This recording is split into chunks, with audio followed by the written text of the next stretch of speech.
Who's my blues?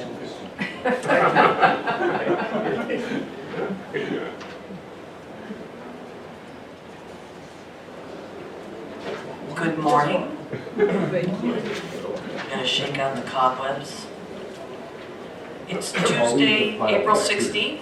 We are at the 46th CALLERLAB convention in Richmond, Virginia. This is the online presence session. Our panelist is Brian Freed from Bloomington, Minnesota, and our moderator is Patty Green from Monroe, North Carolina. Thank you for coming. I'm going to start with a general overview, then Brian's going to talk about some stuff, and we're going to take some questions, and hopefully you'll get something of interest. In the reality of today's environment is that a lot of people do their research online, even us. You know, it's not just the millennials. My mother-in-law got an iPad, and she is online constantly at 89 years old. I never thought I would see the day. And it's been interesting in the square dance world the past few years how many resources that were kind of there before but are now in the forefront. If I'm traveling or if I will look to see if there's something available. If I'm supposed to call a date, sometimes because you know sometimes I misplace a contract or things change, you know, in 2 years. I go online just to make sure that I'm going to the right spot. In fact, that happened. I thought I was supposed to call a dance 2 weekends ago on a Saturday night. It was in my calendar. Couldn't find any confirmation. The day before I went online just to check and I wasn't on the flyer. At least they had a flyer, which was pretty cool. Otherwise I would have driven 2 hours to find out I could have stayed home. So it's really important. It's a really good tool for a way for people to find you. I thought we would do a little interesting exercise. So I'm traveling to your area, and I want to find out if anybody's dancing. So somebody give me the name of your club. Sunflower Square. So Sunflower Squares. Let's see what comes up. Sunflower is one word. That's all right, I might not know that. I mean, we're just, so let's see, so you're in Vic's website. You are, oh, we got, yeah, by the way, when we ask questions, for the tape, or for purposes, we are going to Google, we are Googling to see where Sunflower Squares is. And I take it you are in Castle Rock? Yes, Colorado. Okay. So you're in Vic's site, and it looks like that's it. Heel clobbers. I'm surprised the Square Dance is central. Nope. Should be listed as also under. Oh, hold on. Square Dance. Sorry. But this is just, I just thought it would be an interesting exercise just to see where somebody is. So you're in Vic's, where we have a screen up with Google, and Sunflower Squares is the first thing, and it's Vic's. So hopefully the information is correct, because that would be how I would find you if I knew about you. Yes, Okay. that is good. And somebody else. Wilson Road in Fishkill, New York. Hold on, I'll come back to you. Swinging Squares, should be at least 2, one on VIX and one at MarylandSquareDancing.com. Well, let's see. I'm going to Maryland, and I want to find the swinging squares. What? Okay. Oh, Actually, you guys popped up, I mean, first thing, yes, this is, by the way, is this your website? Nope. that's N- Cranston, different- Rhode Island. Oh, Di- okay. di- different bunch. Okay. Go back. Well, then let's go back. Now, we are looking for Maryland. Is that, okay. Here we are in Maryland then. This is, by the way, for Oh, the purposes of our listening audience, we are at MarylandSquareDancing.com. So I'd be able to find you. Hopefully the information's okay, and I would know that when you dance and that everything's current. Okay, where, Boots and roads in Fishkill, New York. Boots and Bows in Fishkill, New York. So I'm going to New York now. I mean, the N, the N, It's all right, I may not know that. Let's see what comes up.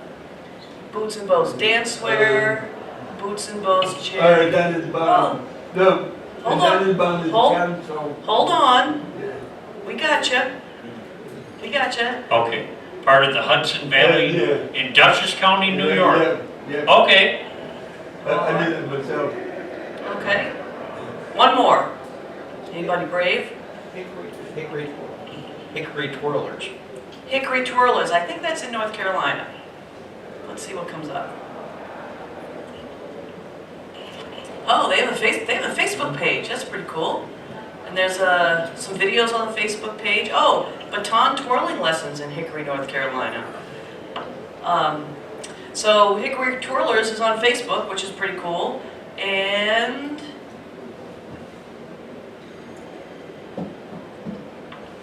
that's you, right?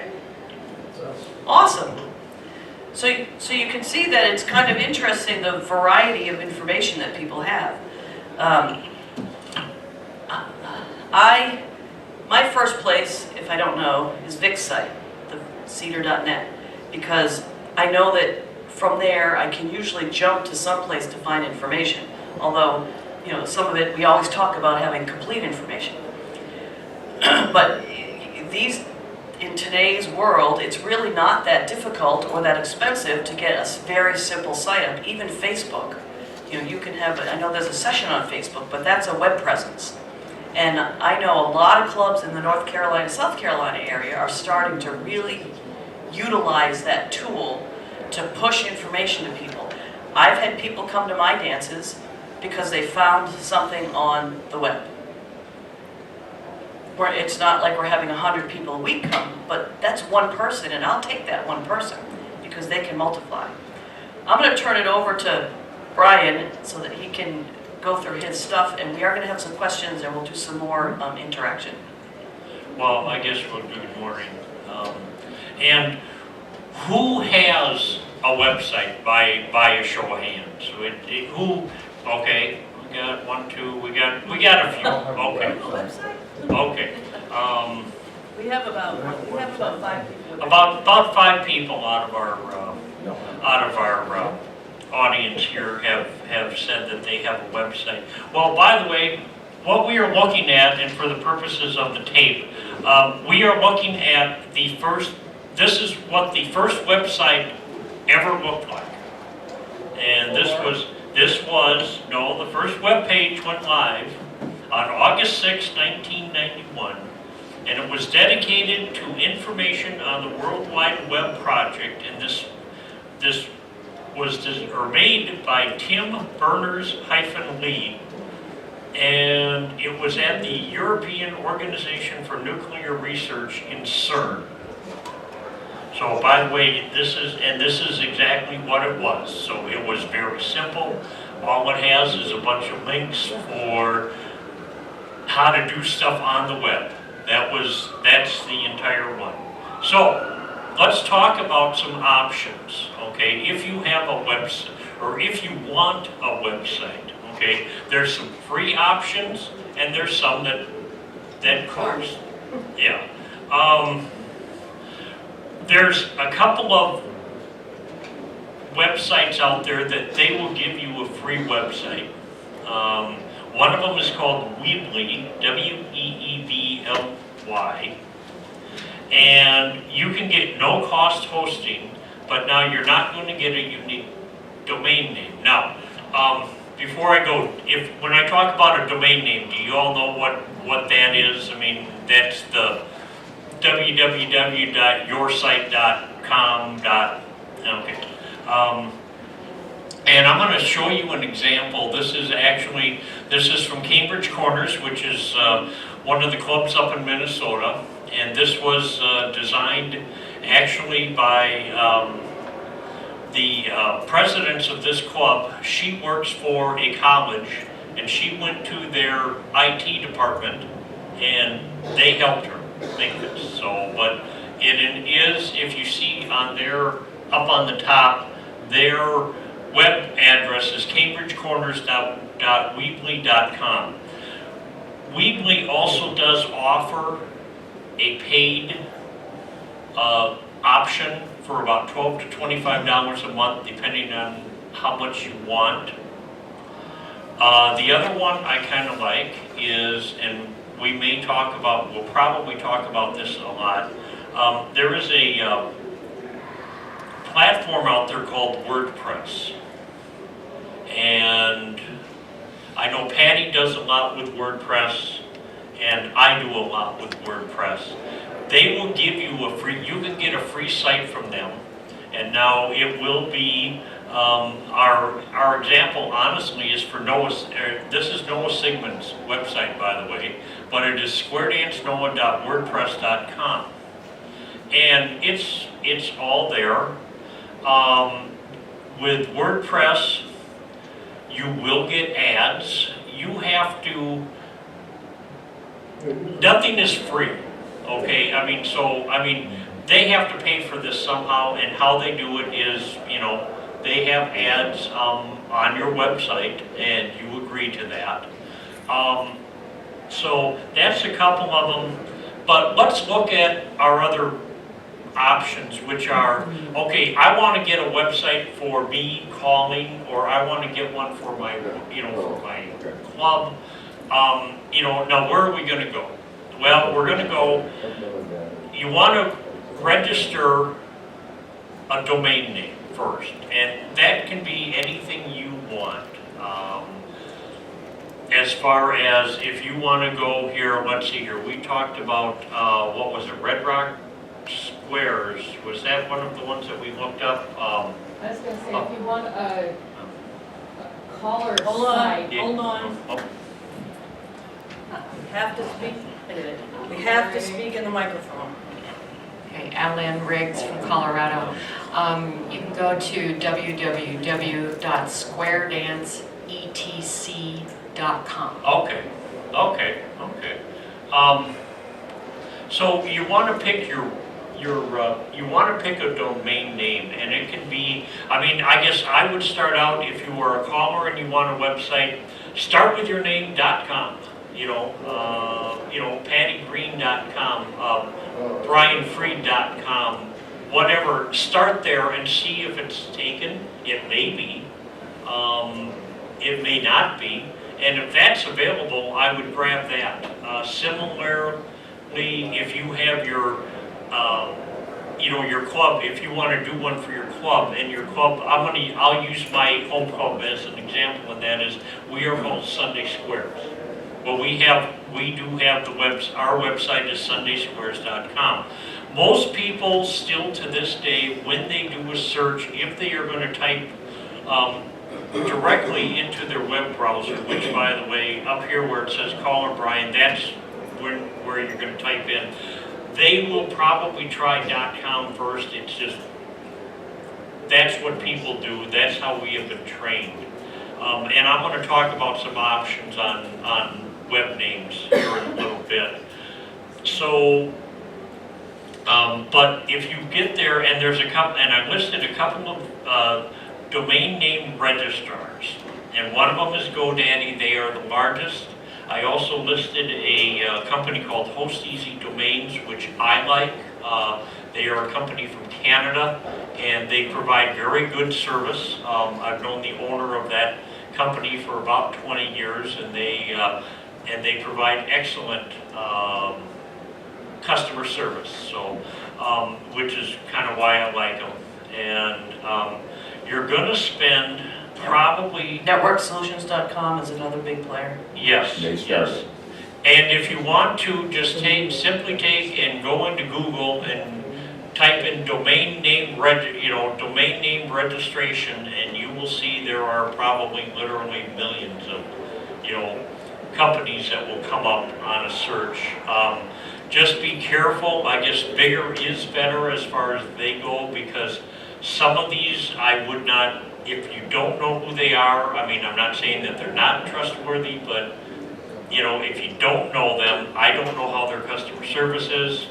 I guess these are two that I could recommend that I have dealt with in the past. And let's take and say, well, wait a minute. How come brianfreed.com, man, somebody's got brianfreed.com. Well, in my case, I called my site Caller Brian. And so I've got callerbrian.com. I also do have brianfreed.net. So take and you can Google a website that will give you choices. Type in, if whatever you want, Square Dance, or type in like your name, and it will take it's called the name spinner, is what it's called. Can I drive for a minute? Yeah, by all means.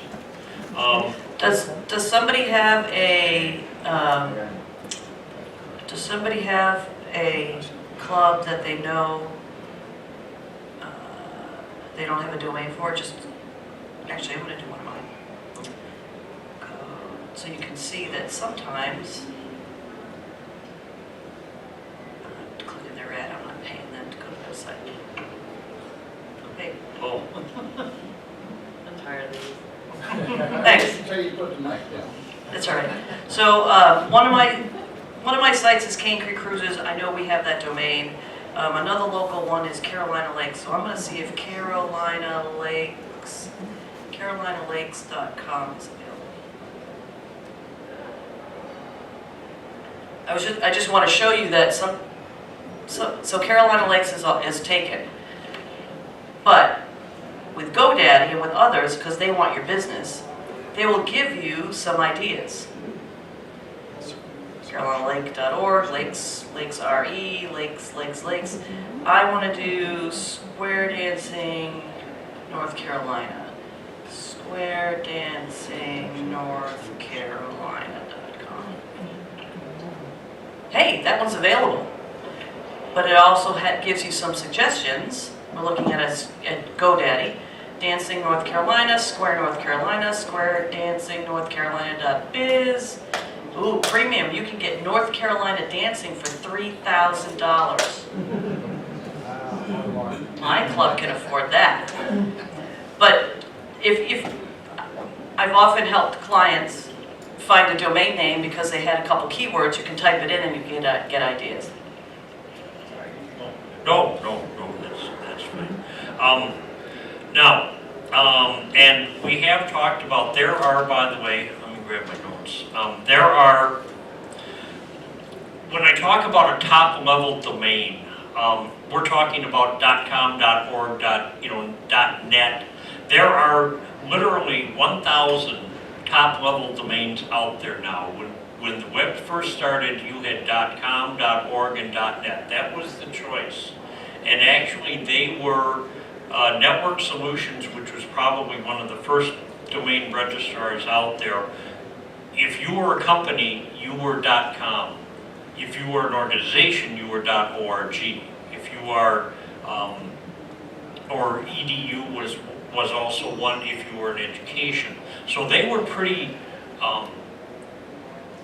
strict about, who could have what. Nowadays, you can have pretty much anything you want. If you're a club, I would say, just go for if you want to, go for .org. If you are a individual, if you're a caller that wants a website, try for .com. .net is also okay. There are ones out there. There is a .dance. There is a .party. I happen to know the caller who has the domain name squaredance.party. And so you don't necessarily have to, you can see some of these on the screen when we're talking about Square Dancing North Carolina. Square Dancing North Carolina today. So we have a lot of choices out there. And so that's what you want to do. Your registration, now GoDaddy is pretty good as far as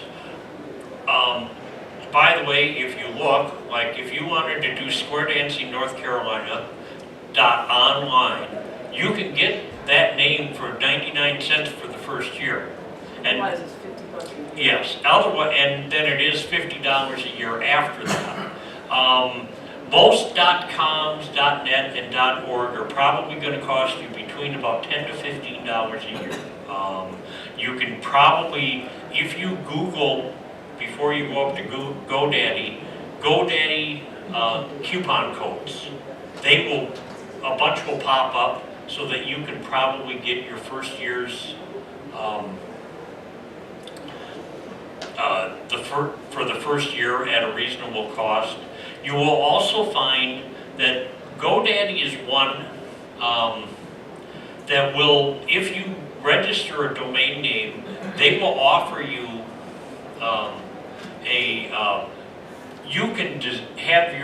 you can design your website with them. They have templates. All you have to do is you drop in some pictures, you type in your information, and it's there. You do not have to know how to code. You don't have to know any codes anymore. For example, this is from Fargo, North Dakota, or Fargo-Moorhead. It's called the Fargo-Moorhead Square Dancers Association. And by the way, this is a GoDaddy website, and it is fmdancers.org for the people on our tape. And actually, all you have to do is it walks you through everything. I will give you an example. I guess this is my website. And by the way, this is a WordPress website. And this is, this has all of my information up there. And when you are going to do hosting for a website, you are probably going to spend, it's usually $25 and up a year. It really depends. What you buy when you host a website is, if you think about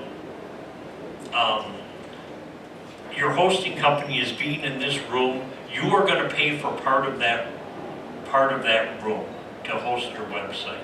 So if you have, the more stuff you have on your website, the bigger chunk it's going to be, and they will tell you just check the terms of service, check what you're buying, and you can certainly go to GoDaddy and have your website hosted.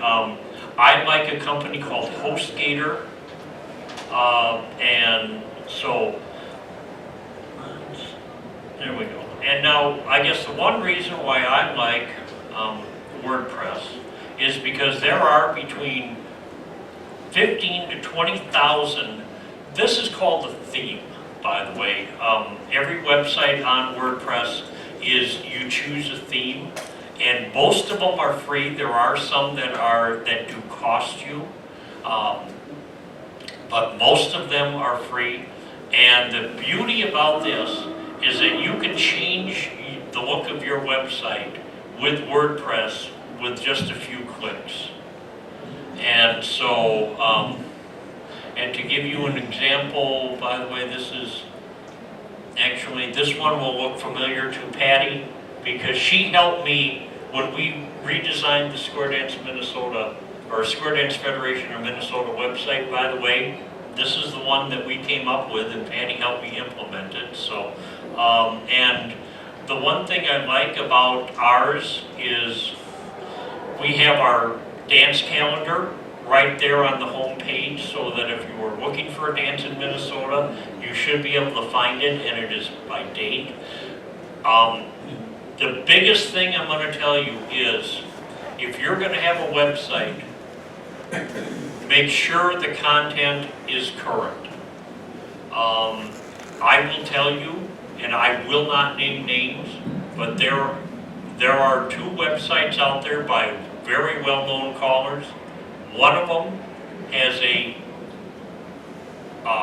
flyer for a dance from 2013. One of them talks about a cruise from 2018. And they are not, and they are still up there, and we are not gonna go up there because I will not embarrass them. So, I mean, if you are gonna have a website, you need to do one of two things, okay? Now, you're gonna say, well, Brian and Patty, okay, I want a website, but I don't know how to do it. Well, you can do one of two things. A, you can take the time and you can learn how to do, how to create your website and how to maintain it. But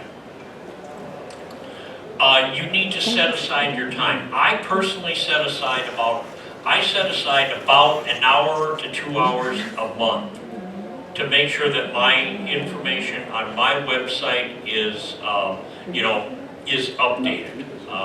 That it is, whatever it is, whether it be my schedule being updated, the music and the videos, which is just, that's from places that I've called or the stuff I've recorded.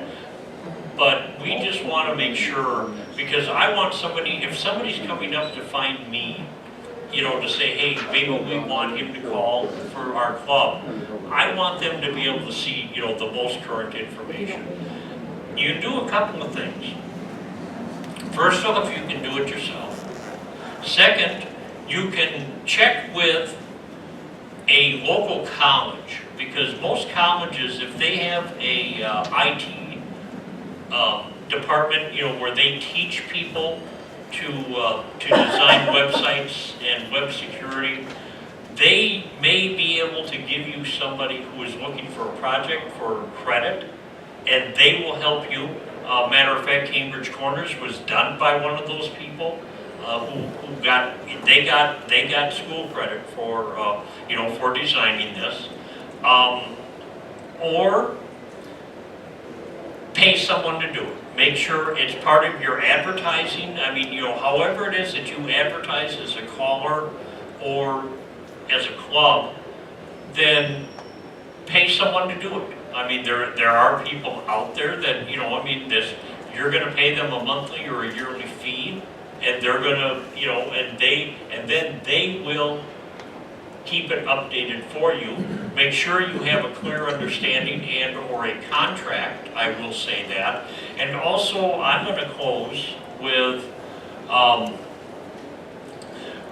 if you have a domain name, make sure that domain name is yours. I have seen time and time again where a club or a caller will hire someone to create a website and they don't own their domain name. And I will give you one example. When I first designed the late Tim Mariner's website that he had up until he passed away, he didn't have control of the domain name. Now, we were lucky because I wrote to the person who had it, and I just explained to them, what, and they were perfectly willing. They said, that's fine. They said, we will transfer it to you. We transferred it. It was in Tim's name, and, until he passed away. Actually, it still is. There is a tribute page up there for him right now. But, so make sure that it is in your name, because it is an asset. Okay, it is just like any other asset that you own. That is yours, and we want to make sure that it stays with you. My best advice would be, when you are going to get a domain name, is put it so that it is automatic renewal every year, and just keep a credit card on file with the company. And that's how I do mine. Any clients that I have done websites for, usually they own the domain name, but it is my credit card that pays, and then I just bill them for it, because I want to make sure that it gets paid every year. I had a caller friend of mine that he let it lapse, and he, for a while, had adult entertainment up on his website, and Because what will happen is, Never gets them in the door.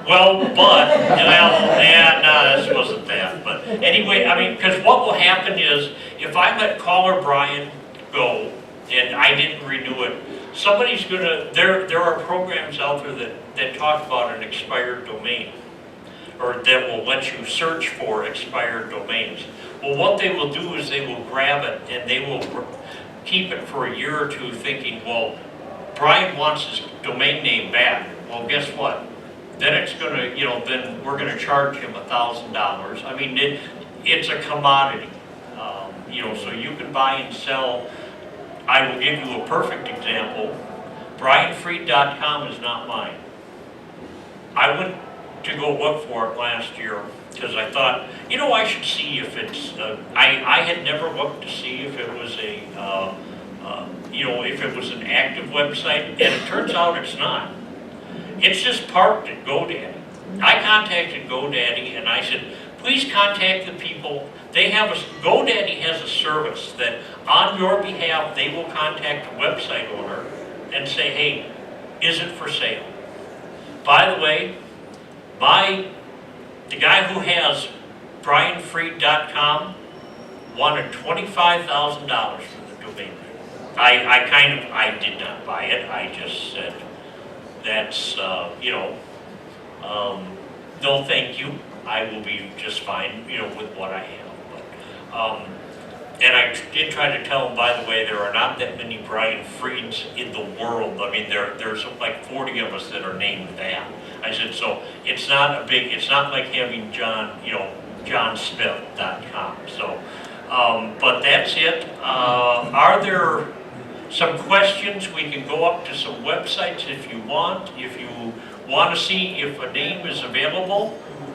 And I have just a couple. I have just a couple of comments. First, how many people don't have a domain, or don't have a? How many people are interested in getting something up online? How many people are on Facebook? You're not on Facebook. You're not on Facebook. Oh, I'm not going to talk about how to get on Facebook, but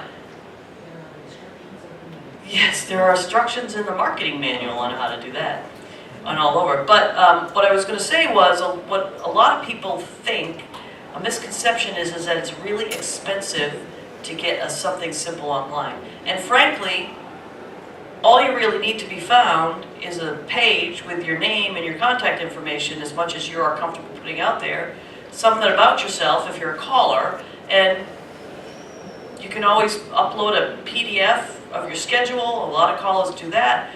Put a couple dates in, something, so that you can start to be found.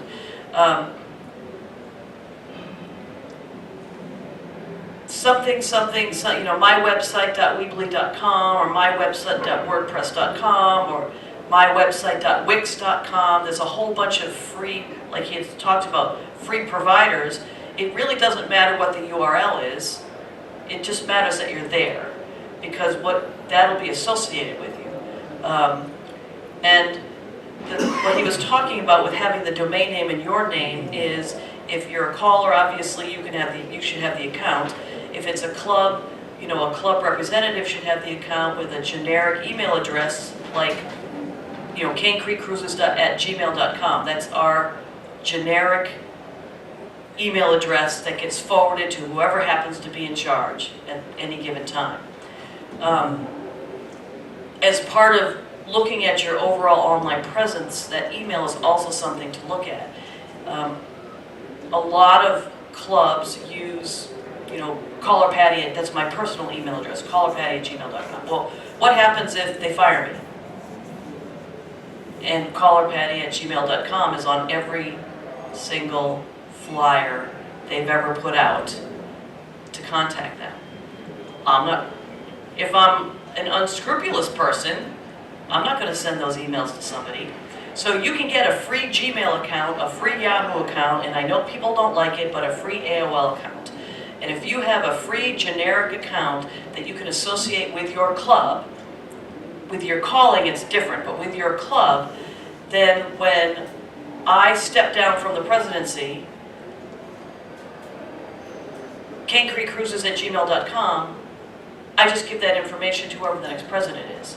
And if somebody sends information in, it'll get to Brian if he's the next person who's kind of in charge of our stuff. And that's free. Our clubs don't have a lot of money in the treasury. That's a free solution so that at least somebody can contact you. Rather than, I used to use, my handle was CALLERLAB@carolina.rr.com when we moved down here. I hate anything that has to do with Roadrunner. It's the bill I don't pay until the last day. It just bothers me to have to pay that. And I got rid of it because we were thinking about leaving our service provider. Well, if I had left our service provider, CallerPatty@carolina.rr.com would no longer exist. So I moved to Gmail because I know it doesn't matter where I'm getting my internet, where I happen to land, I'm always going to have that, and it's not tied up to anything. Does anybody have any questions? I will walk around. Okay, and can I add, I happen to have brought up here, I am a big believer, by the way, ladies and gentlemen, in using Google Calendars. It is free. Okay, you do not even need to have a Google, well, you need to have a Google account, but you do not need to have a Gmail email address to use it. Okay, you can use, if your, and I know Alan is here, okay, if your email is alanbriggs@yahoo.com, you can sign up for a Gmail or for a Google account using that email. You don't have to create a separate Gmail address. You can use your existing address. What Google does is, Google does a couple of nice little things, okay? Now, this is actually my calling schedule, okay? And now it shows where I'm at. But if somebody wants to come up and dance to me, I'm going to be up in Wadena, Minnesota on the 25th of the month, okay? Now, they come to here and it's like, well, wait a minute, where are we dancing at?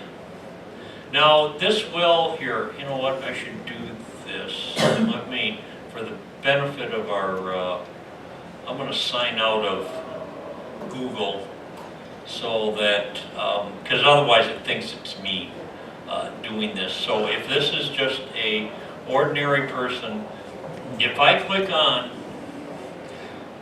this and it's like, hey, I want to come dance to Brian on that night. Where are they dancing? Well, hey, it does say, it says the VFW Post. Google builds a map into, when you type in an address, they build the map, they give you a link to the map to wherever you're going to. And that you can just use off of your phone. You can, you can send the directions to your phone, et cetera, et cetera. Plus, Google Calendars, you do not have to, once the event is gone or is done, it's gone. I mean, now you can have, we can do a couple of different things here. If I want to, and I will just quickly show you, okay, I use the monthly view as a default on my website. We can even do it, you can do it by the week, or you can do it as an agenda. And the information is there. My calendar goes about a month to 2 months out as far as, and you can set that on your website as to how far out you want it to show. You can have it show a year out if you want. So I use that. I like Google Calendars a lot. You can also import, if you use an Apple iCal, you can also import that into most WordPress websites. There is a way to do that. And then I forgot to do one thing, and that is, what color do you want to make your website?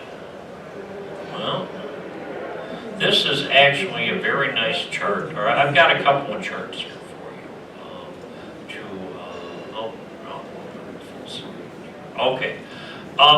And what does each color mean?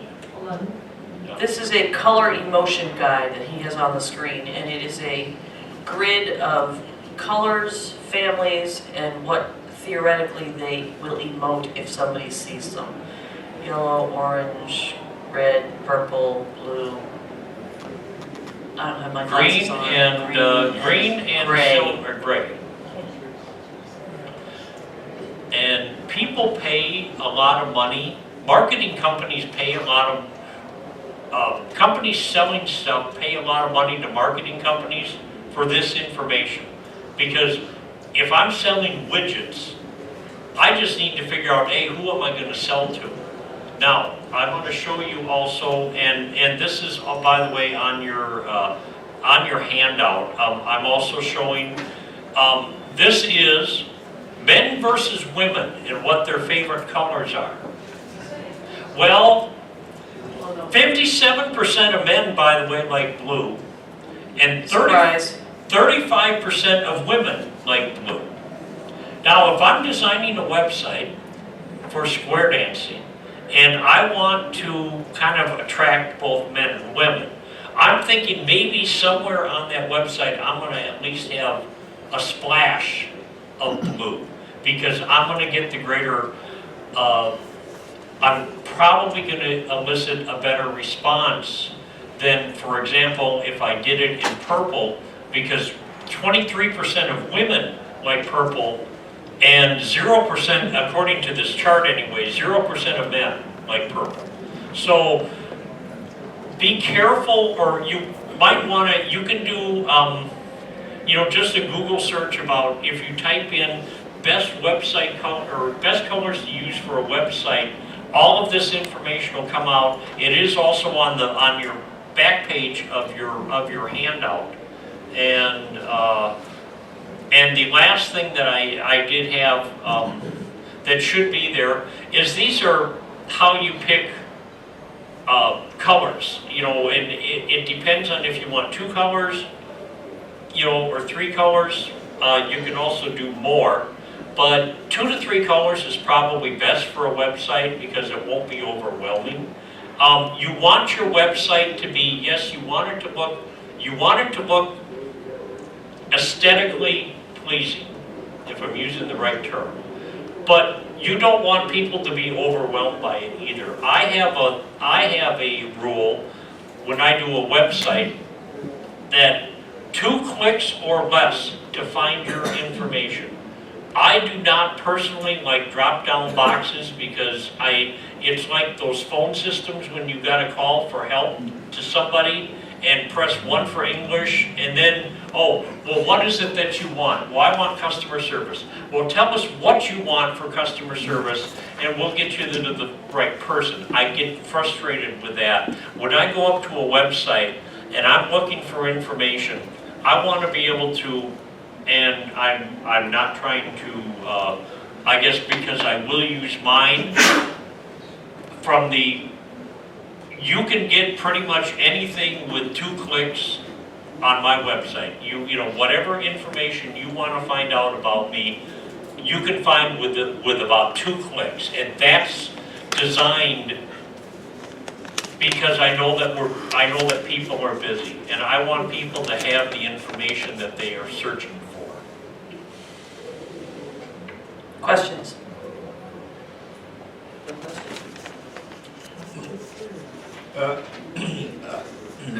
My name is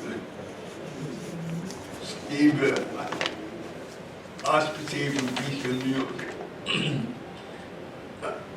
I have a few websites and many for clubs. On Angel Fire, but I can contact them to change my email, which I changed 2 years ago. I'm going to change to like WordPress or something. If I'm going to create a new website on a different thing, how long does it take for Angel Fire to go away? So, back when websites started to be kind of self-service, you had Angel Fire, there's a whole bunch of other ones that just dried up and went away. that information never really goes away. If you have access to log in, usually you can do a password reminder. If you have access to log in to an archaic website, your best bet is to put up, after you back everything up, wipe everything out and just on that page have, our website has moved, click to go here, to wherever your new site is. Every once in a while when on the Cedar site, I come across, because I sometimes go to just look around, I come across something tilde slash, this is what I used to be called slash, and I look at it and I think, oh, I bet there's nothing there, and you click on it and there's nothing there. I have a spreadsheet of passwords for websites that I have had to get into, and I've had to hack into. It's important, that's one of the reasons to use a generic email address when setting them up, because then, I'll go back to Cane Creek, canecreekcruises@gmail.com will always, somebody will always get that. You know, the part of the problem is people set it up with their AOL account, then they drop their AOL account and they forget. When you can't get back, you know, you get caught. But it was not going to go away. The best you could do is just do something better and get that out in the world.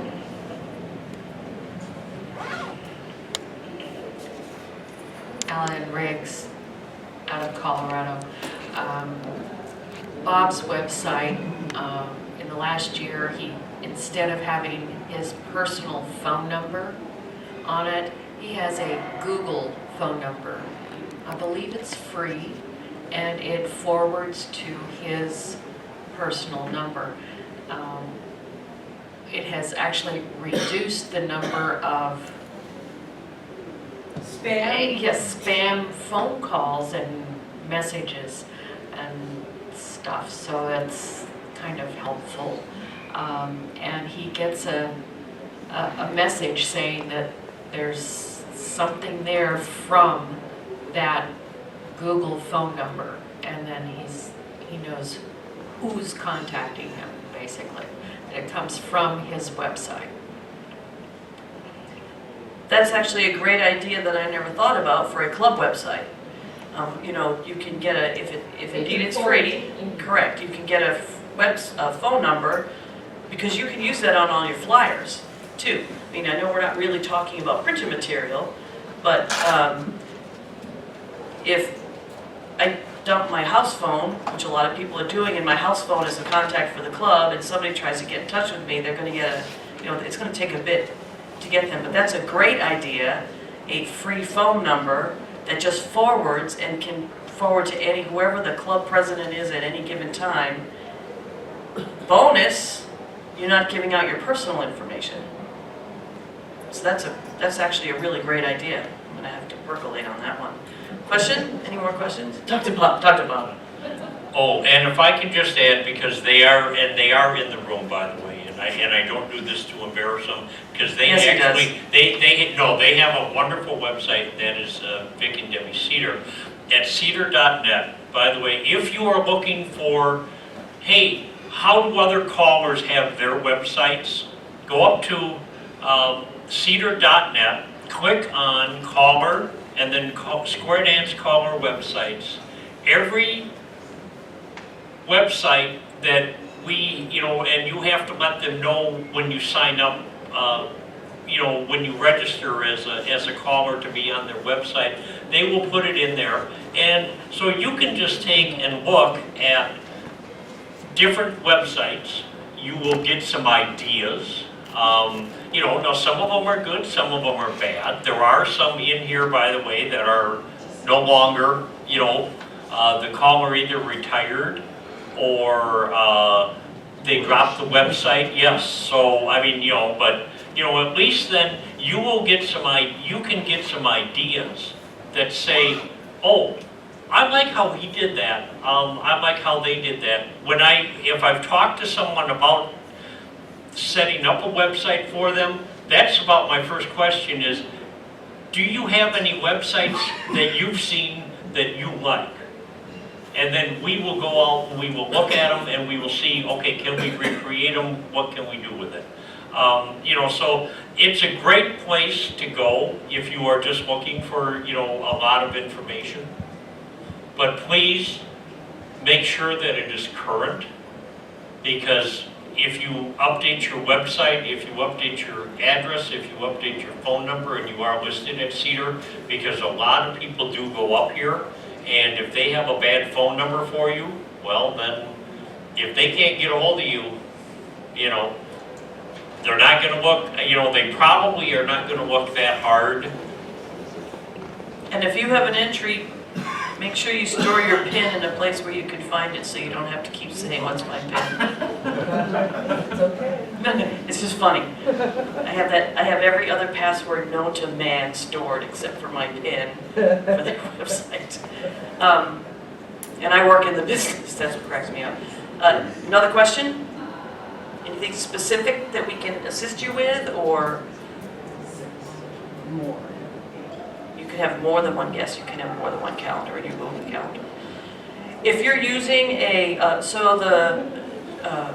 the other thing that scares people is, so I know what I'm doing, but the next person down the line may not know what they're doing. And I can tell you that today's world, Wix, Weebly, WordPress, there's a free version of WordPress that has a limited amount of functionality. There's also a standalone, it's free, but you have to have it on a hosting account that has overwhelming number of plugins you can use for any functionality you can possibly imagine. I think it's the same with Weebly. You have a basic site, I want a calendar. If you don't want to use Google Calendar, search for calendar. Oh, there's a plugin. You drag and drop it, you type stuff in.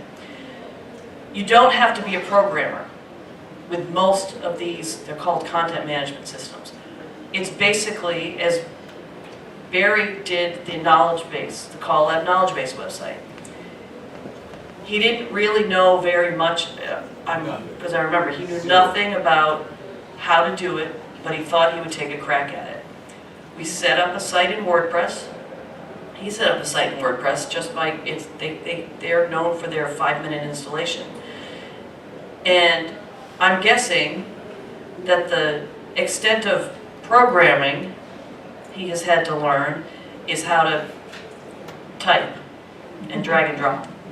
And a lot of people get scared when they hear website, because old days you had to actually get in down and dirty, dig into code and know HTML and what does this bracket mean, and oh, why is my whole site linked? Oh, I forgot something closed. But these days, you don't even have to do that. Yeah, in fact, I have an odd mixture of technical expertise and technical incompetence, because I do actually know HTML when I worked for IBM, and a lot of the work I did with IBM was with precursors to HTML, generalized markup languages and tag languages, that sort of thing I was very familiar with. And so when I started to dive into WordPress, you get into these themes that Brian was talking about, and there's thousands of them. So your first thing is, how the hell do I pick from this panoply of stuff? But then trying to understand what the theme is really going to give you is also hard, because the things that they show you as this is what the theme looks like, that's all very nice for that one type of page that they show you, but when you're actually writing your own site, you're going to have different sorts of pages that may have different layouts, and when you're not really sure when you first look at it what any of those are going to look like. Plus, I knew what I wanted to present, and I knew how to do it in HTML. But a lot of these themes will mess with your HTML if you let them, and trying to figure out how to leave this alone, I want it to look like that, versus go ahead and do what you want, because I have no idea how that's supposed to work and how that's going to, how to really present this thing. I struggled with that a lot. So my message is, if you know nothing, keep it that way. Just go with what they give you. You'll be able to find good stuff. And if you do know a lot, Well, make sure you know the right lot. I'm not really sure that I did. Just recently, I redid my personal site, and I had basically the same sort of problem. I tried to back off a little bit and not force it into HTML and use what the theme would do. And I'm not really happy with it yet, but maybe I should consult some expertise here. Anyway, that's all I had to say. And in content management system defense, he was setting up, the knowledge base was a complicated wiki, type of thing for if you're just give me a slap up a page with my information and a calendar, you probably won't be as overwhelmed as setting up something fancy.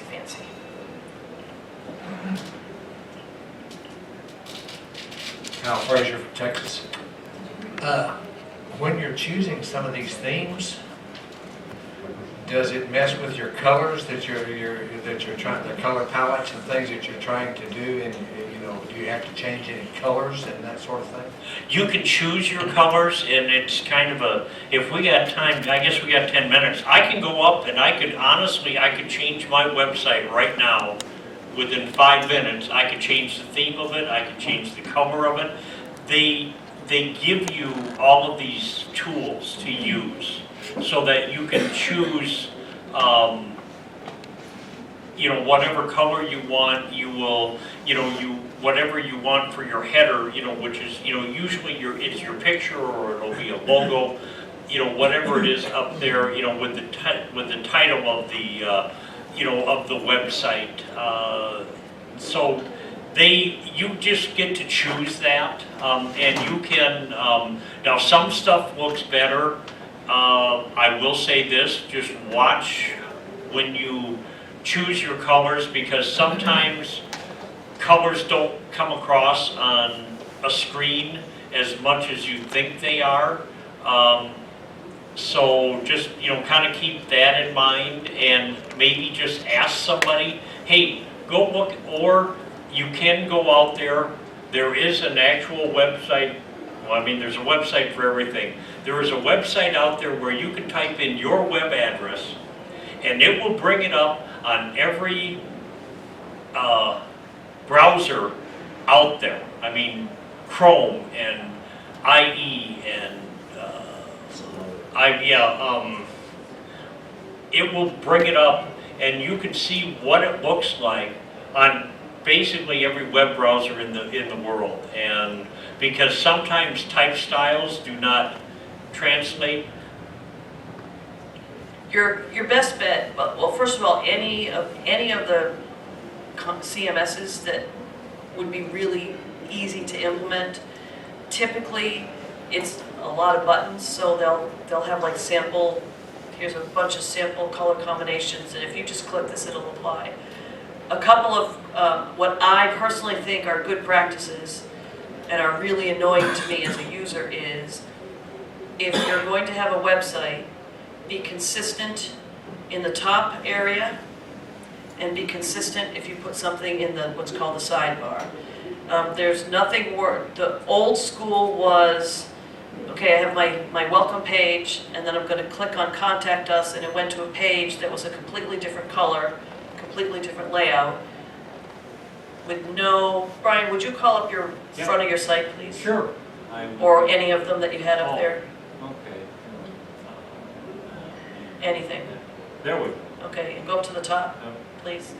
So he's got this really nice home page with all this information, and then old school was if he clicked on Contact Us, it would come up to a page that would be a completely different color, completely, and all that nice little information where you can click and get back would be gone. And there'd be a back arrow. So you'd have to go back. Then you could click on something else, and then you'd have to go back. So I think good practice is when you're picking a theme or a color, whatever the whole overall is, apply it to everything, so that your users can get around your website easily. And color-wise, And text size wise, remember that our demographic is not 20 with perfect 20/20 vision. Just saying.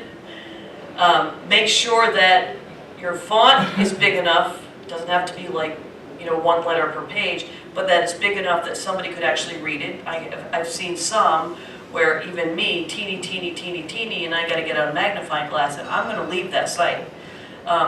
The other thing that you probably should be aware of is color contrast.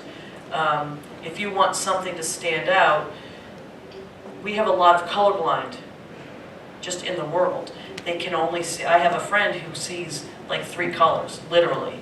So if I pick this really fancy website with these 3 colors that in his mind all translate to gray, all he sees is gray. So there are websites that you can, again, type in your website and run it through kind of that validation. What does a colorblind person see? What does there's a whole bunch of different words, because I remember I did it for a client once and I was shocked at how much of that company's website one of those people would never see. They had light gray text, like really light gray text. Well, that spectrum saw white. So all they saw was like a black picture at the top and all this white space. I saw words. They saw nothing. And I'm like, you could be, this could kind of explain why your people are dropping off. And frankly, simpler is better. Now, Fraser, Texas, that brings up another question, is when we're creating a website, what do we have to do to make sure that it displays on all devices, like a phone or anything else, properly? Very valid.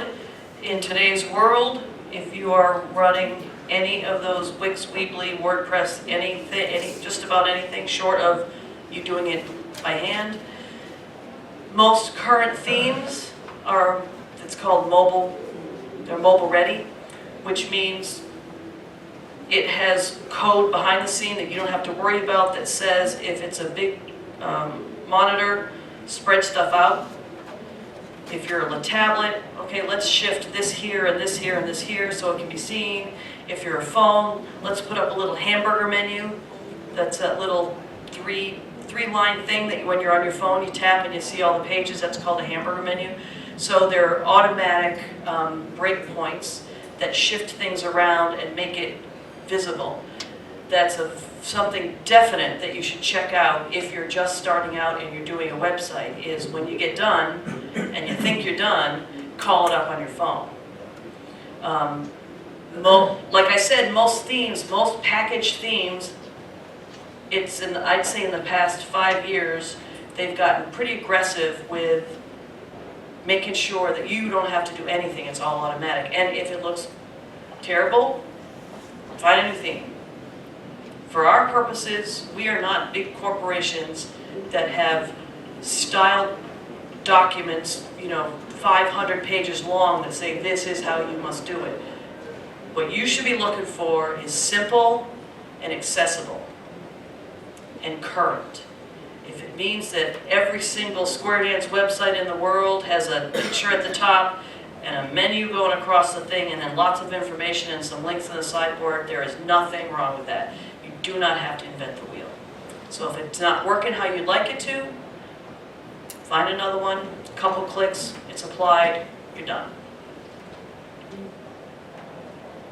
When I did my pipe, this year I run a weekend, Pipes and Fun Seekers, and I was told, physician heal thyself, that we needed a website. And I spent a couple hours one evening, clicking and applying and down, till I found something that I thought people could actually use. It's kind of fun actually, and you can go down a rabbit hole because there's so much you can do. Any other questions that we can assist you with, specifically on our website? Again, if you don't have one and you're thinking about one, there are a ton of people in the CALLERLAB organization and probably in your local organizations that would be more than happy to help you get started. It should be something that you are comfortable doing, because at the end of the day, and this is specifically for caller websites, you are responsible for your content. Don't ask me to do a website for you and assume that I am going to update your content, because that's your business and your information, and it behooves you to keep the information current so you can be found. Barry Clasper again. I'm not sure if I should do this, but my personal site is hosted on GoDaddy, and the knowledge base is hosted on GoDaddy. And as I said earlier, when I started this whole knowledge base thing, I knew nothing. And I have to compliment GoDaddy on their technical support. They've got a 24/7 phone line, 800 number that you can call, and I have always gotten somebody who's knowledgeable and really ready to help me with my particular problem. So it costs some money to do that, but if you're starting from scratch, that's a good way to go, where you know you're going to have some access to some competent technical support who will be there for you.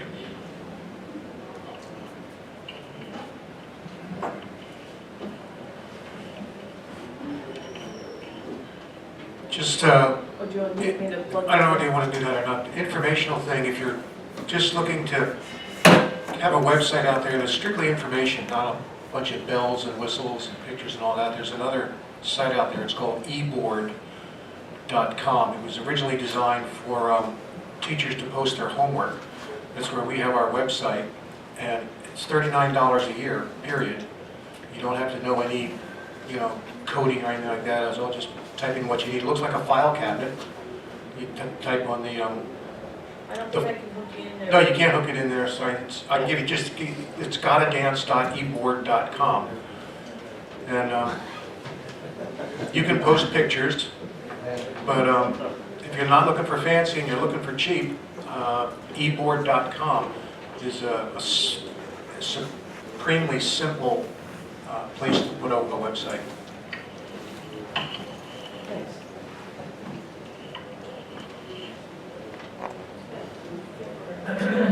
I think we're about out of time, but we want to thank you for coming. We do, please fill out your, the critique forms. So that does, I do know this for a fact, that the Board of Governors all read them. Oh, every single one? Every single one of them. PC, executive. Yes. So, I mean, so that's very important. And by all means, I mean, if you have questions, by all means, just contact me and I'll be happy to help you. I mean, if I can answer some questions for you, I will be happy to do that. If not, I will send you to where you can get the answers. And I think Patty's the same way. I mean, we are not by any means, either one of us, looking for business. We're not, to do that. That is not our job, or that is not our goal here. It was just to help you. If you wanted to, get your own website, or if you wanted to update your website, then do that. But we do, on behalf of Patty and myself, thank you for coming this morning. And, enjoy the rest of the convention.